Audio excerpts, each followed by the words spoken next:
নমস্কার বন্ধুরা, পাপু কিচেনে জানাই আপনাদের সবাইকে অনেক অনেক স্বাগত। আজকে মোচার একটি নতুন রেসিপি আপনাদের সাথে আমি শেয়ার করব। আমি আজকে বানাবো মোচার বড়া। দেখুন, এখানে আমি নিয়েছি ছোলার ডাল। ছোলার ডালটাকে আমি ভিজিয়ে রেখেছিলাম। ছোলার ডালটা খুব ভালো করে ভিজে গেছে। এখন আমি ছোলার ডালটা বেটে নেব।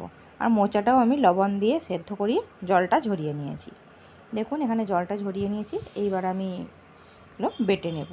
দিয়ে দিলাম মোচার মধ্যে আমি এবার দিয়ে দেব ভেজানো ছোলার ডাল, আর দেব কাঁচা লঙ্কা, আর দেব আমি পরিমাণ মতো লবণ।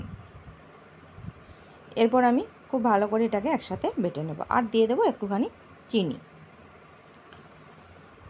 দেখুন, এটা খুব সুন্দরভাবে বাটা হয়ে গেছে। এবার এটা আমি একটা পাত্রে নিয়ে নিলাম। এর মধ্যে আমি দিয়ে দিলাম একটুখানি কাঁচা লঙ্কা, আর দিয়ে দিলাম কোরানো নারকেল।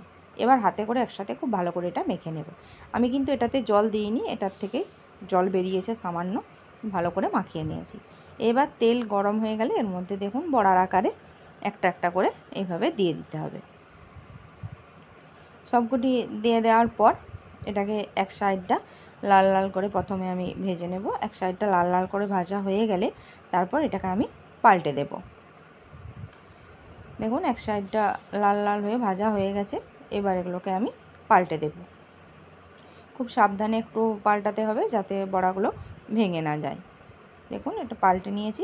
এবার এগুলোকে ভেজে নেব।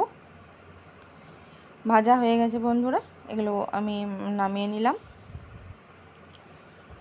গরম গরম ভাতের সাথে কিন্তু বন্ধুরা মোচার বড়া দারুণ লাগে খেতে। মোচার ঘন্ট, মোচার অনেক রেসিপি তো আপনারা খেয়েছেন। একবার মোচার বড়া বানিয়ে দেখবেন, এটা কিন্তু খুবই সুন্দর লাগে খেতে। আমার এই মোচার বড়ার রেসিপিটি আপনাদের কেমন লাগলো আমাকে অবশ্যই কমেন্টে জানাবেন। আপনারাও বাড়িতে একদিন বানিয়ে খাবেন, আশা করি আপনাদের ভালো লাগবে। যদি ভালো লেগে থাকে তাহলে আমার চ্যানেলটিকে লাইক দিয়ে ফলো করে প্লিজ আমার পাশে থাকবেন। আর যারা আমার ফেসবুক থেকে এই রান্নাটি দেখছেন তারা আমার ফেসবুকের পেজটিকে প্লিজ ফলো করে দেবেন। আর যারা আমার ইউটিউবের বন্ধু আমার এখনও চ্যানেলটিকে সাবস্ক্রাইব করেননি, তারা আমার চ্যানেলটিকে সাবস্ক্রাইব করে প্লিজ আমার পাশে থাকবেন। ধন্যবাদ বন্ধুরা, সবাই খুব খুব ভালো থাকবেন।